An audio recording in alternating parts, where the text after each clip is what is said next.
Hi, this is Scott Garibay, and today I wanted to pick up the thread on our backup characters used in Dungeons and Dragons, the sign of a bad dungeon master. My supposition is yes. Seth Skorkowski's supposition is no, and I want to continue this. So, apologies. I'm going to jump right into this. I'm not going to rehash a bunch of material. This is part of a playlist, and you want full context to understand this discussion, you should watch the full playlist. Link is below. Also, link to Seth's channel is below as well.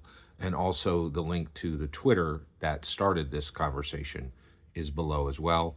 And you should absolutely take the time to watch Seth's material. He's a subject matter expert on Call of Cthulhu and on Traveler.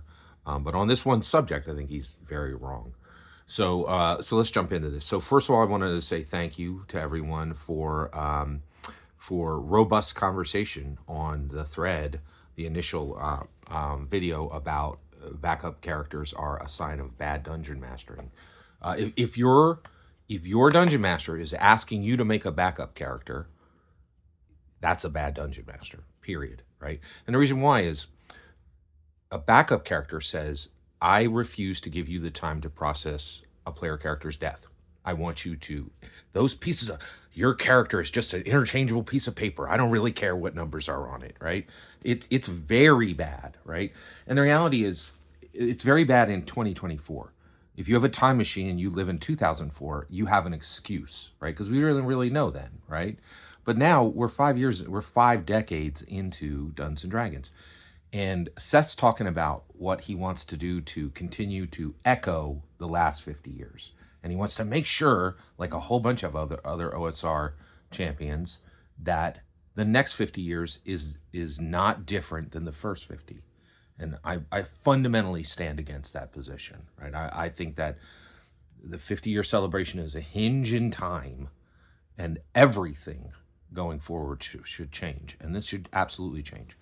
When you tell your players that they need a backup character, you are fundamentally wrong. And this was just proven, in my humble opinion. Sam Riegel, he self-deleted Fresh Cut Grass to defeat the villain.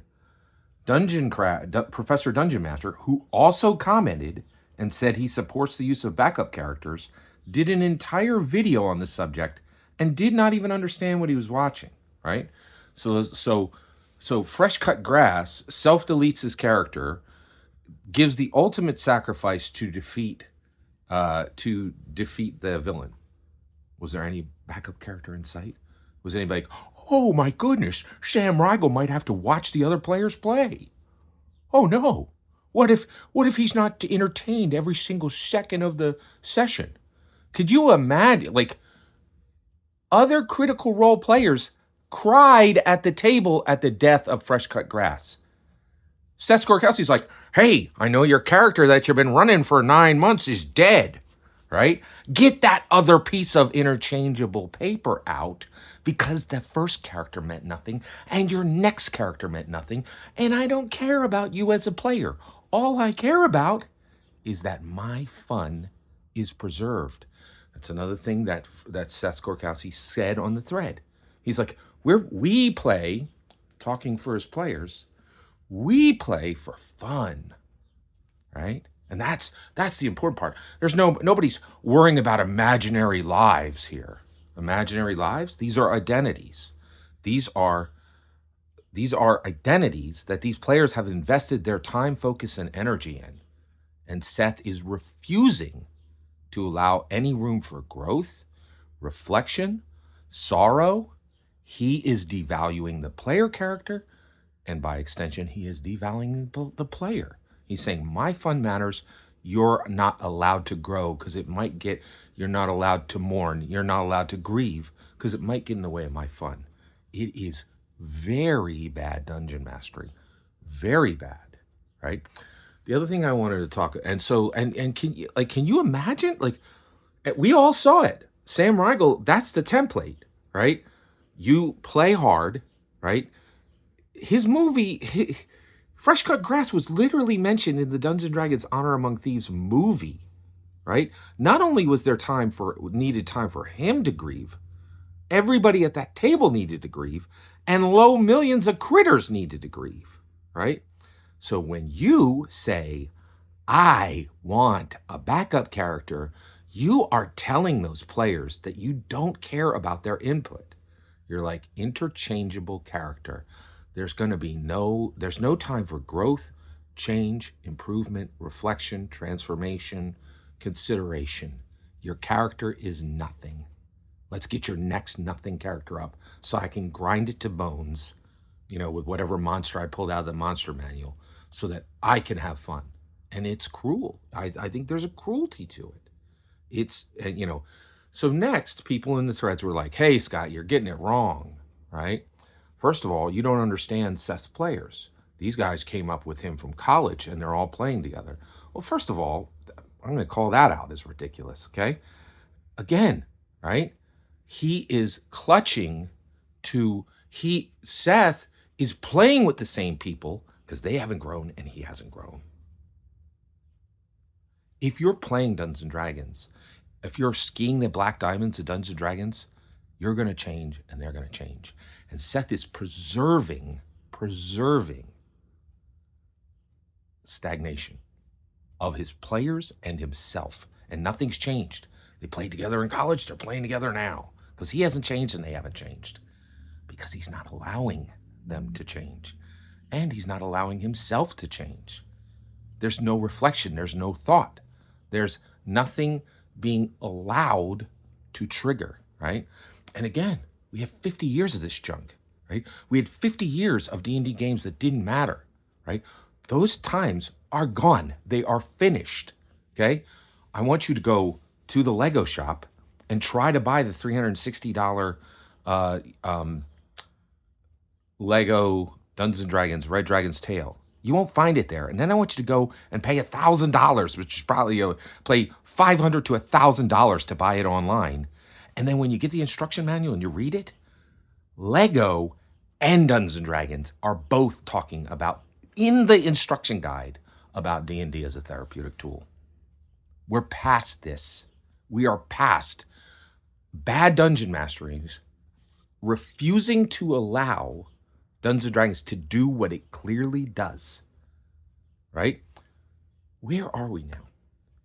Yes, I'm saying don't bring a backup character because the death of the character should be painful to you, painful to the game. It should be a complete interruption. Even Seth game. When somebody dies after 9 months of play, right? They're in hour 2 of a 10-hour session. It should interrupt the entire session, right? Maybe the player, right, says, my character's dead. You guys have 8 more hours of play, right? I'm going to sit here, right? And I'm going to watch you guys play, right? And that player sits in their sorrow, sits in the loss, marinates in it. You know who sits with death? And then maybe another, and he's got 5 players around the table, right? 5 dragon masters, right? The red, the white, the blue, the black, and the green, right? And so the blue dragon master, his character's dead. He's sitting in his sorrow, right? The red, white, the green, black players are all, dragon masters are all, like 3 of them continue to play. The green and the black continue to play, right?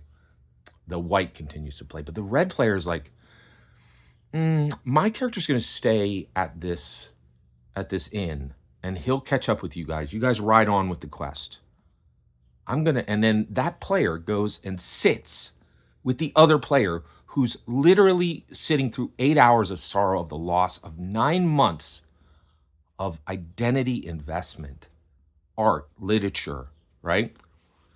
Do you know what they're doing then? They're sitting Shiva, right? That's where we are in D&D. We're reaching a point where if you don't suck as a dungeon master and insist that no one grows, learns, changes, or transforms at your table, we can begin to experience. I'm not Jewish. I know what sitting Shiva is. I've never done it, but I could do it at the Dungeons and Dragons table if I didn't have a bad dungeon master like Seth Skorkowsky. That's where we're arriving, where cultural traditions are showing up at the table if we allow them to. if we allow them to, if we allow Dungeons and Dragons to be what it is, a tool which was just declared by Lego and Dungeons and Dragons, right? And forget the ludicrous idea that Dungeons and Dragons was ever a game, right? We have the most powerful form of narrative ever constructed. Let's use it. Let's embrace it. And let's reject the bad dungeon mastering methods of Seth Skorkowsky and Professor Dungeon Master and say, no, we're doing what Sam Riegel did. He didn't have a backup character because he was all in. All in. And this is what I'm saying. We're here. It's time for us to be all in on Dungeons and Dragons. Reject the method of Seth Skorkowsky. Reject the method of Professor Dungeon Master. Embrace the now. Every single word you've heard is my humble opinion. What's important is when I get to hear your humble opinion, when you get in the comments and send your traffic. Please consider liking and subscribing, and have a fetch millennium.